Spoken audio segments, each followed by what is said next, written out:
Dia hati-hati menghapus tanggal di cek dan secara diam-diam mengubahnya menjadi hari ini.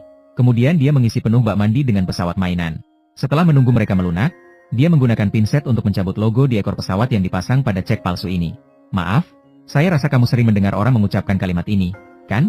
Kamu memiliki mata yang cantik seperti seorang malaikat. Lingkaran saya memang sering terdengar. Ngomong banyak ditambah dengan wajah tampan yang sempurna. Dia berhasil menipu uang pertamanya dalam hidup. Pada tahun itu, Frank baru berusia 16 tahun. Jika dia merasakan manisnya, dia semakin terjebak dan tidak bisa keluar. Dia menggunakan serangkaian cek palsu untuk menarik lebih dari 400.000 dolar AS. Dia dijuluki sebagai penipu paling terkenal dalam sejarah Amerika. Identitas yang di luar adalah hasil keputusan dia sendiri. Frank pernah menyamar sebagai pilot yang terbang gratis lebih dari 3 juta km mengelilingi lebih dari 20 negara. Selama waktu itu, dia juga berpacaran dengan banyak pramugari yang cantik. Dia juga menyamar sebagai dokter bahkan berhasil mendekati direktur rumah sakit. Dia juga menyamar sebagai pengacara dan menjadi asisten utama jaksa negara. Namun, seorang penipu ulung seperti itu di hari pertama pindah sekolah justru dibully oleh preman. Menunggu Frank masuk ke kelas, si preman mengejeknya karena berpakaian seperti seorang guru pengganti. Mendengar ucapan itu, Frank segera muncul dengan ide yang berani. Dia mengambil kapur dan menulis namanya di papan dengan suara keras. "Diam, saya adalah Abagnale, semua duduk untuk saya." Dalam sekejap, semua siswa terkejut. Frank mencoba menarik si preman ke depan untuk membaca. Suaranya yang kaku membuat seluruh kelas tertawa. Tidak hanya itu, Frank juga dengan tenang menipu guru yang sebenarnya. "Selalu saya yang mengajar pengganti. Kenapa kamu tidak membaca lagi? Oh, saya tidak akan pernah datang ke sekolah hancur ini untuk mengajar pengganti lagi." Ketika sekolah menyadari, Frank sudah mengajar bahasa Prancis kepada siswa terpilih selama 2 minggu. Anak laki-laki itu berpura-pura menjadi guru pengganti yang mengajar dan memberikan tugas kepada siswa. Kemarin, anak itu bahkan mengadakan pertemuan orang tua. Berencana untuk membawa seluruh kelas berlatih di pabrik roti Prancis yang ada di Nama. Ibu sangat putus asa, tetapi ayah tidak hanya tidak memarahi Frank, tetapi juga tersenyum dengan puas. Karena bakat menipu alami anak laki-laki itu diwarisi dari kakeknya. Dia adalah seorang pengusaha sukses yang bergabung dengan kelas atas dan dihormati oleh banyak orang. Sejak kecil, Frank telah menganggap ayahnya sebagai kebanggaan dan contoh untuk ditiru. Selain hidup dalam kemewahan, keluarga Frank juga sangat bahagia. Orang tua dia bertemu di sebuah desa kecil di Prancis. Dalam acara dansa, ayahnya jatuh cinta pada wanita berambut pirang di depannya. Namun saat itu dia memiliki hingga 200 pesaing. Bersumpah bahwa jika tidak mendapatkan dia tidak akan meninggalkan Prancis. Setelah itu, mereka saling mencintai selama 6 bulan sebelum menikah. Frank sangat terharu melihat tarian penuh kasih sayang orang tuanya. Dalam hatinya, tidak ada yang lebih penting daripada keluarga bisa bersama. Namun, sebuah krisis keuangan yang tiba-tiba datang telah mengubah segalanya. Ayahnya tiba-tiba terjebak dalam utang yang menumpuk. Mobil dan villa secara bertahap terpaksa digadai. Seluruh keluarga harus pindah ke sebuah apartemen sempit sampai-sampai tidak mampu membeli setelan yang layak untuk putranya. Jadi, dia kembali bekerja di pekerjaan lamanya. "Saya baru saja mendapatkan ini di tempat parkir. Pasti kamu jatuh dari kalung mutiara miliknya." Petunjuk dari kalung tua Frank selalu berhasil. Jadi dia berhasil menyewa setelan mahal untuk putranya. Dengan kemewahan mobil dan sopir pribadi, Direktur ban menyambutnya seperti seorang tamu terhormat. Namun, meskipun Frank berbicara dengan cerdik, Direktur ban tetap enggan memberikan pinjaman kepada penghindar pajak. Dengan cara seperti itu, Frank tidak memiliki kesempatan untuk mengubah hidupnya. Pada hari ulang tahun ke-16 putranya, ia memberikan Frank hadiah spesial. Sebuah rekening bank yang dilengkapi buku catatan yang berisi 25 dolar. Sejak itu, hidup Frank terikat dengan buku-buku tersebut. Namun, keesokan harinya saat pulang dari sekolah, ia menemukan ibunya dan seorang pria lain sedang berdua di kamar tidur. Meskipun orang itu menjelaskan bahwa dia hanya datang untuk membahas urusan bisnis. Tetapi Frank tahu bahwa urusan bisnis yang baik tidak perlu ditutup rapat. "Kamu tidak akan memberitahu ayah, kan?" "Tidak. Ya memang tidak ada yang perlu dibicarakan." Frank berpikir bahwa selama dia menjaga rahasia, tidak akan ada yang terjadi. Siapa sangka tidak lama kemudian, ibunya tetap memutuskan untuk bercerai dan menempatkan Frank di hadapan pilihan yang kejam. Pengacara meminta dia untuk memilih tinggal dengan siapa. Keluarga yang pernah bahagia kini hancur dalam sekejap. Frank tidak bisa menerima kenyataan ini. Dia memilih untuk meninggalkan rumah. Dia seolah gila berlari ke stasiun kereta untuk membeli tiket ke New York menggunakan tas tersebut. Namun, dia dengan cepat kehabisan uang. Diusir dari hotel di tengah malam adalah hal yang sering terjadi. Bagaimana cara untuk bertahan menjadi masalah besar? Jadi dia memiliki niat jahat. Frank dengan hati-hati menghapus tanggal di tas dan mengubahnya menjadi hari ini. Kemudian dia memotong nama orang lain yang tertera di tas dan pergi ke bank untuk menukar uang tunai. Tetapi, petugas bank tersebut menolak Frank dengan alasan tidak menukarkan tas dari bank lain. Dia langsung teringat trik kalung ayahnya.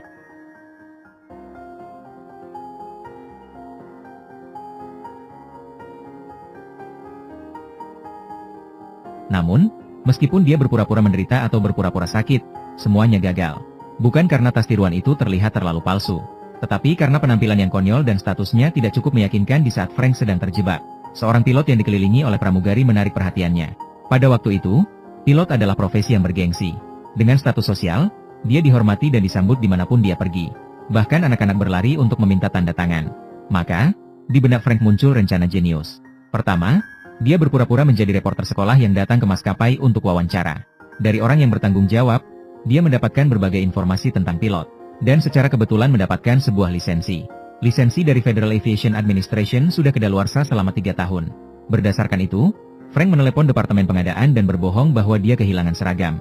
"Kau terlihat terlalu muda untuk menjadi kapten, saya adalah kopilot, kenapa harus tegang begitu? Bagaimana rasanya ketika minggu pertama bekerja sudah kehilangan seragam?" "Santailah, Panar memiliki banyak seragam. Totalnya adalah $164. Saya akan menulis cek untukmu, maaf tidak menerima cek atau uang tunai. Kamu harus mencatat nomor karyawan, saya akan mengirimkan tagihan ke Panarm yang akan dipotong dari gajimu bulan depan." Dengan cara itu, dia mendapatkan setelan seragam Panarma Idor.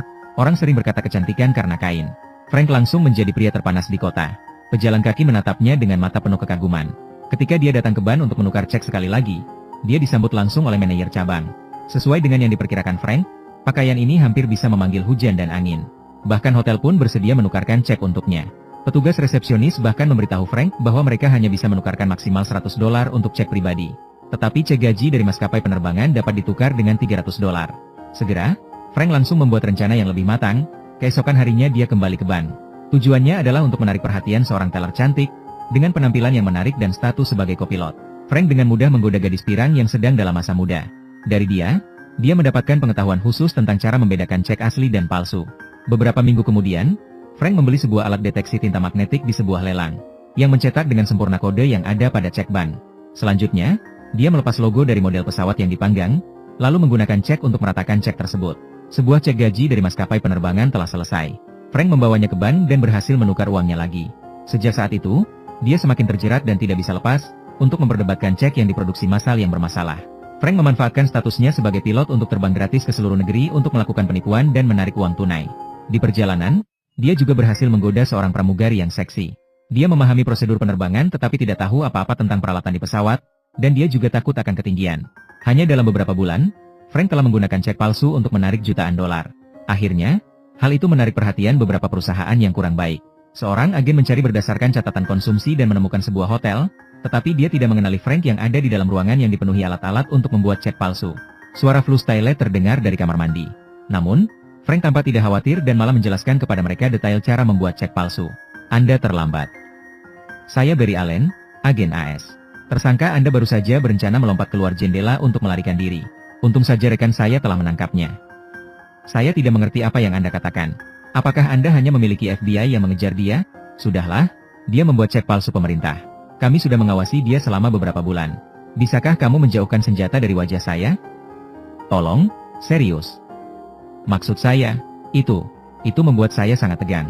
Saya ingin melihat dokumen Anda. Sebagai agen yang berpengalaman lebih dari 10 tahun, perlu untuk memeriksa dokumen yang relevan." Frank langsung memberikan dompetnya kepada Anda. Ketika Anda akan membuka dompet, Frank segera berkata untuk melihat keluar jendela. Rekan kerjanya sedang mengawal penjahat ke mobil.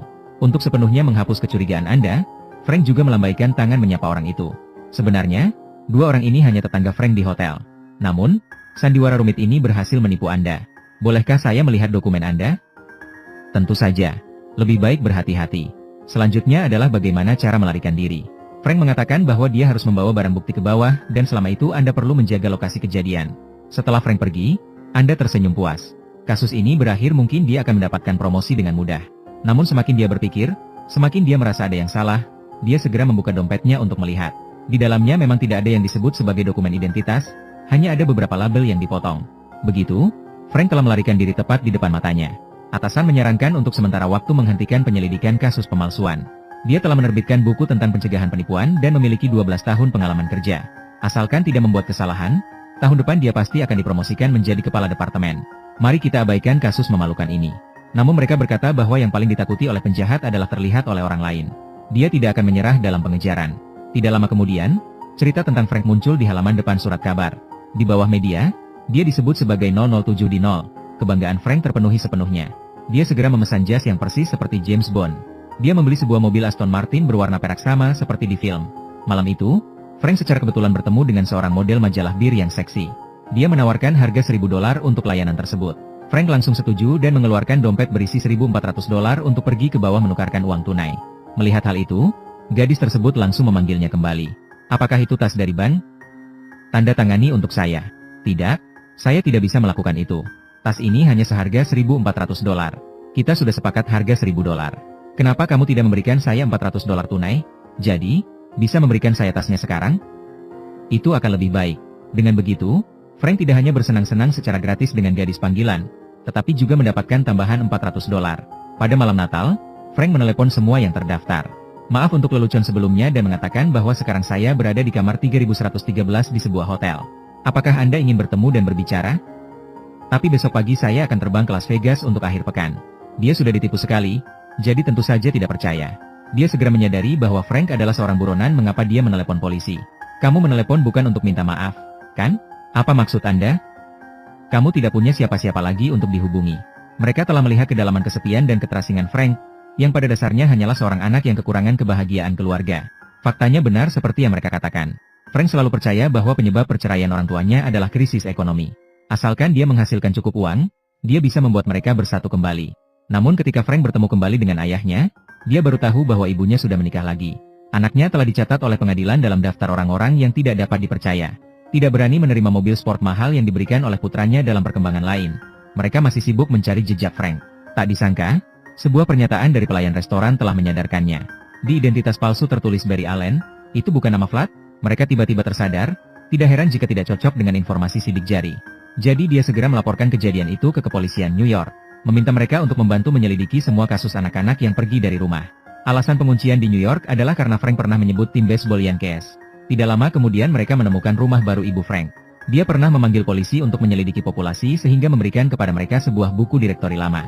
Para agen menggunakan foto untuk mengkonfirmasi identitas nyata pencuri buku Frank Abagnale yang kini berusia 17 tahun. Mendengar mereka mengatakan akan mengirimkan laporan kejadian kepada pihak berwenang. Ibu baru itu terkejut menyadari. Maaf, saya sangat menyesal harus memberitahu Anda bahwa putra Anda sedang memalsukan buku. Memalsukan buku. Tunggu, kami pasti akan memberi kompensasi. Saya sedang lembur di gereja. Sekarang beritahu saya berapa banyak yang harus dibayar. Saya akan membayar Anda, sampai saat ini sekitar $1,3 juta. Dalam perkembangan lain, Frank merasa tidak bisa terus berpura-pura menjadi pilot lagi. Dia pergi ke Atlanta untuk tinggal sebentar sebagai pengusaha anonim kemudian pergi ke rumah sakit mencari peluang. Secara kebetulan, dia bertemu dengan seorang perawat muda bernama Brenna.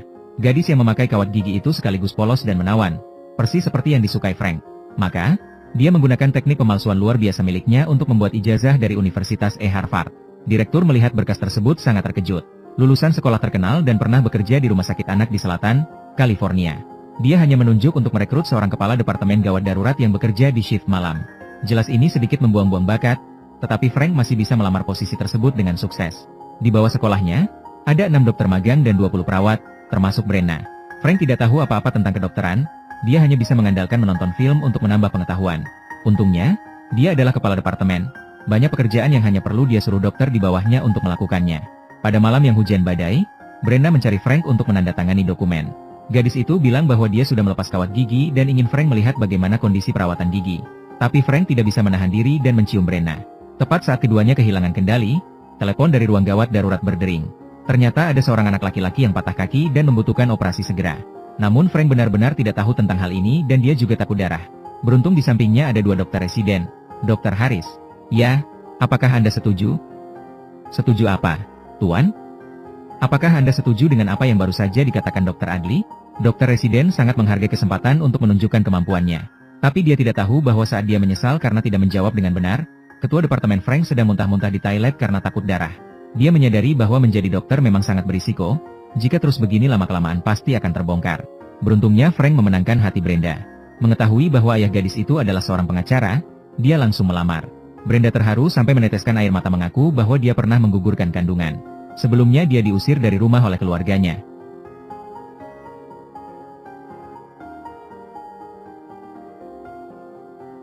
Ketika para penyerang datang ke rumah sakit, Frank sudah melarikan diri.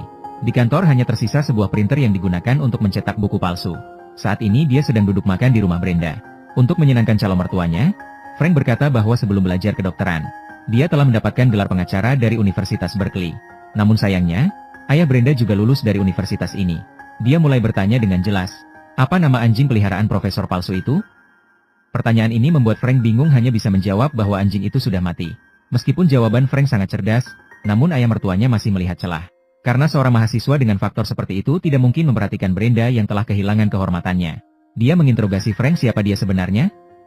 Menghadapi serangkaian pertanyaan yang menyelidik ke dalam jiwa, Frank tahu saatnya telah tiba untuk menggunakan trik jujur. Kenyataannya adalah kamu bukan dokter, bukan pengacara, juga bukan pilot. Kamu sebenarnya tidak ada apa-apanya, kamu hanyalah seorang anak yang mencintai putri pamanku. Jawaban tepat dari Frank telah mendapat skor sempurna. Calon ayah mertua percaya bahwa dia adalah pria baik yang sangat romantis. Jadi dia setuju untuk menikahkan putrinya dengan Frank.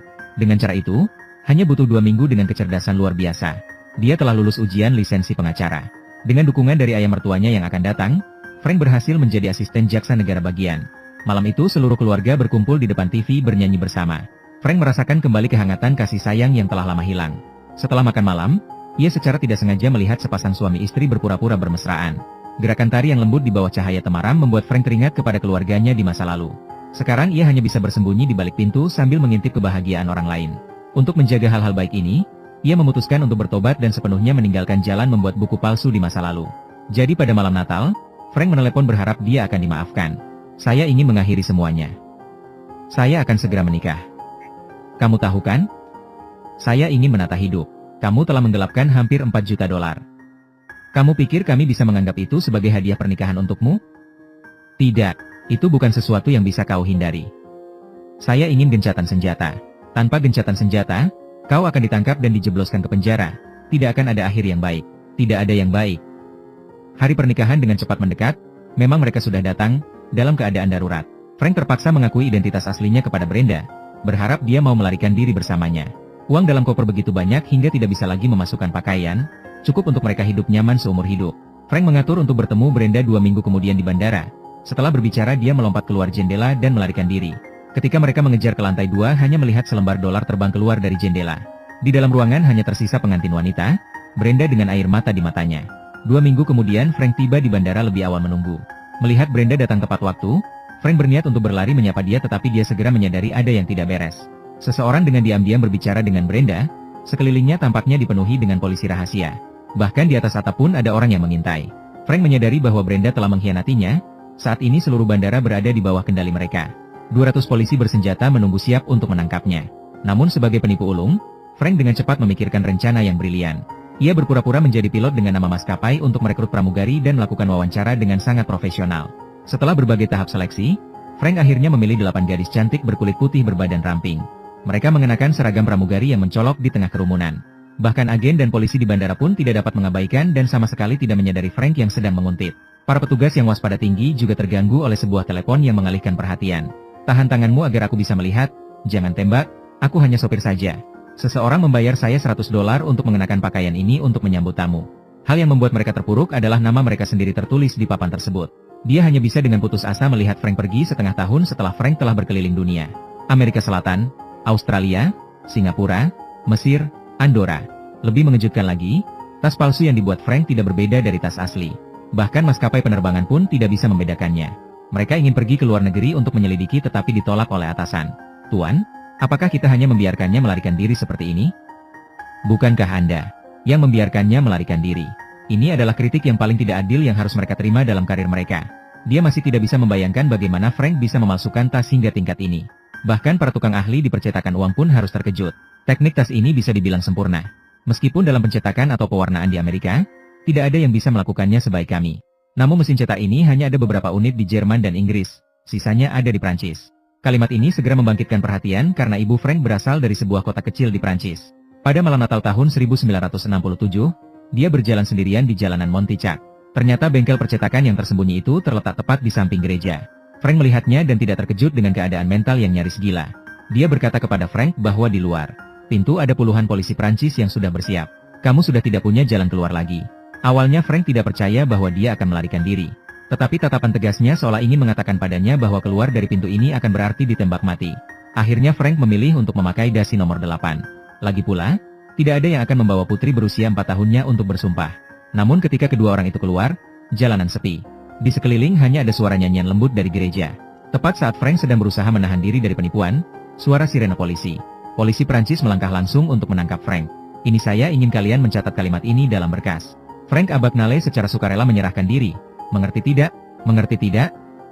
Kalian ingin membawanya kemana? Malam Natal tahun 1969. Mereka membawa surat perintah ekstradisi ke penjara untuk menjemput Frank. Dia dikurung dalam sel isolasi yang gelap. Dia hanya bisa berkomunikasi dengan dunia luar melalui jendela kecil. Hanya dalam waktu 2 tahun, tampaknya telah mengikis semua sisi dari pemuda itu. Ditambah lagi, penyakit pneumonia yang mengganggu membuat Frank terpuruk dan memanggil dokter untuknya. Tetapi hanya dalam sekejap, ketika polisi lengah, Frank telah menghilang. Dia menerobos keluar menuju pintu keluar, diikuti oleh tahanan lainnya. Sampai saat senjata pengawas mengarah ke kepalanya, Frank baru berhenti. Baiklah, mari kita pulang saja. Dalam perjalanan ekstradisi ke negara asal, mereka mengawasi Frank 24 jam sehari. Meskipun tangan dan kakinya terborgol, ada satu hal yang masih tidak mereka pahami, yaitu, bagaimana Frank bisa lulus ujian pengacara. Karena dia telah melakukan penyelidikan yang menyeluruh. Semua dokumen itu asli. Frank ingin menggunakan roti yang mereka miliki untuk menukar jawaban. Tapi mereka yang keras kepala seperti Forrest Gump bersumpah bahwa mereka akan mengungkapkan hal ini sebelum sidang di Amerika. Frank memiliki satu harapan terakhir, yaitu bisa bertemu ayahnya setelah mendarat. Namun mereka dengan wajah berat memberitahu Frank. Ayahnya malang jatuh di peron dan patah lehernya. Tidak selamat. Mendengar kabar buruk, Frank merasakan sakit yang dalam hingga reaksi fisiknya membuatnya ingin muntah. Ketika pesawat hampir mendarat, Frank tampak tidak bergerak sama sekali. Mereka segera mendobrak pintu, tetapi di dalam ternyata kosong. Melihat sekrup-sekrup di lantai, dia segera menyadari bahwa Frank telah melepas toilet untuk merangkak keluar. Hasilnya sesuai dengan yang dia duga. Pemuda yang tak terkekang itu tetap tidak melepaskan sayap kebebasannya. Sebenarnya, Frank bukan ingin menghindari hukuman hukum, tetapi ingin pergi ke rumah baru ibunya. Di luar jendela, angin dingin bertiup, sementara di dalam rumah terasa hangat dan bahagia. Sesuai dengan kata-kata ayah, ibu telah meninggalkan keluarga ini sejak lama. Gadis kecil yang polos dan cantik di jendela adalah adik perempuan seibu yang berbeda ayah dari Frank. Frank terharu hingga meneteskan air mata. Melihat polisi datang, dia segera mengangkat tangan memberi isyarat agar mereka membawanya pergi segera. Dia mengerti bahwa semuanya tidak mungkin kembali seperti semula. Kehangatan keluarga, semua ilusi, hanya bisa perlahan-lahan memudar. Mengingat sifat serius dari kejahatan, Frank dijatuhi hukuman 12 tahun penjara. Polisi khawatir dia akan melarikan diri, jadi mereka mengurung Frank di sel tahanan yang aman. Setiap Natal, mereka mengunjunginya membawa komik Flash yang baru diterbitkan. Baru-baru ini, mereka menerima kasus pemalsuan yang baru. Karena metode pemalsuan semakin canggih, dia merasa sedikit pusing. Namun, Frank hanya melihat sekejap dan segera mengidentifikasi tersangkanya. Pelaku pemalsuan adalah seorang teller ban. Sekali lagi, pasti itu adalah teller. Ban selalu menggunakan cap tangan untuk tanggal, tidak terlihat. Setelah digunakan berulang kali, itu akan menjadi aus. Angka-angka selalu memiliki titik putus antara angka 6 dan 9. Mereka terkejut. Kasus yang diselidiki FBI selama setengah tahun tanpa petunjuk. Namun Frank hanya membutuhkan beberapa menit untuk menyelesaikannya. Keesokan harinya, para pengikut membawa atasan lainnya untuk menemui Frank. Kali ini, hanya dengan perasaannya, ia sudah memastikan bahwa ini adalah barang palsu. Para pengikut memandang atasan dengan ekspresi sombong. Frank, apakah kamu tertarik untuk bekerja di Departemen Kejahatan Keuangan FBI? Begitu, berkat persaingan antar mereka, Frank menjadi ahli pemeriksa di FBI. Memiliki kantor pribadi dan bekerja dari jam 9 pagi hingga 5 sore. Mendapat libur pada hari Sabtu dan Minggu, sisa 8 tahun penjara akan berlalu seperti itu. Namun, Frank sudah terbiasa dengan kebebasan. Setiap hari menghadapi tumpukan dokumen setinggi gunung membuatnya merasa putus asa. Frank kembali terpikir untuk melarikan diri. Ia menghapus foto dalam berkas tersebut. Setelah selesai kerja, ia segera mengganti pakaian seragam pilot dan pergi ke bandara. Namun, para pengikut sudah menunggu lama. Ia telah menghabiskan 4 tahun untuk mengarahkan Frank ke jalan yang benar. Dapat dibayangkan betapa sulitnya itu. Jenius atau penjahat, semuanya tergantung pada keputusan Frank. Saya akan membiarkanmu pergi malam ini, Frank. Saya bahkan tidak akan menghalangimu. Karena saya tahu kamu akan kembali pada hari Senin. Kenapa? Bagaimana kamu tahu saya akan kembali? Lihat, Frank, tidak ada yang mengejarmu lagi. Karena empati dan pengertian, mereka memilih untuk mempercayai Frank tanpa syarat. Lihat, tidak ada yang mengejarmu lagi. Di belakang adalah ketenangan, di depan adalah jalan yang datar. Mereka menunggu dengan tenang seperti seorang ayah yang pengertian terhadap anaknya yang meninggalkan rumah. Frank yang kembali bukanlah pemuda ceroboh yang dulu. Kedua orang itu saling memandang dan mengerti tanpa perlu berbicara. Mereka kembali bertanya pada pertanyaan yang telah mengganggu pikirannya lama. Bagaimana caramu melakukan itu, Frank? Bagaimana kamu bisa lolos ujian pengacara? Saya tidak menyontek. Saya belajar selama 2 minggu dan lulus. Sejak itu, Frank dan pasangannya menjadi duo yang sempurna untuk memecahkan banyak kasus penipuan hukum. Nanti, Frank menjadi seorang ahli penipuan yang terkenal. Dia juga merancang jenis buku aman yang digunakan setiap hari oleh ban dan 500 perusahaan teratas di dunia. Perusahaan-perusahaan ini membayar jutaan dolar setiap tahun untuk biaya layanan. Frank adalah pemenang sejati dalam hidupnya. Film Catch Me If You Can yang disutradarai oleh Steven Spielberg berdasarkan kisah nyata dirilis pada tahun 2002. Menariknya, sosok asli Frank juga memiliki peran kecil dalam film tersebut, yaitu sebagai kepala polisi Prancis yang menangkap Leonardo DiCaprio. Dia tahun ini berusia 76 tahun dan sekarang menjadi penasihat dan pengajar penipuan di FBI. Meskipun hidup kita tidak secara Frank, namun dalam dirinya masih ada bayangan diri kita. Di masa muda kita yang naif, kita selalu merasa bahwa masa depan masih panjang, sehingga kita bebas menghabiskan masa muda kita untuk mengumpulkan segala yang kita inginkan. Namun, keinginan yang terlalu banyak menyebabkan hal-hal yang benar-benar baik seringkali terlepas dari genggaman kita tanpa kita sadari. Akhirnya kita semua terpaksa mengumpulkan semua yang hilang dan didapat di masa lalu. Sejak hari itu kita tinggal bersama dan kita menyebut hari itu sebagai kedewasaan. Kisah hari ini berakhir di sini. Terima kasih telah menonton film ini. Bagaimana pendapat kalian tentang film ini? Silakan komentar di bawah ya.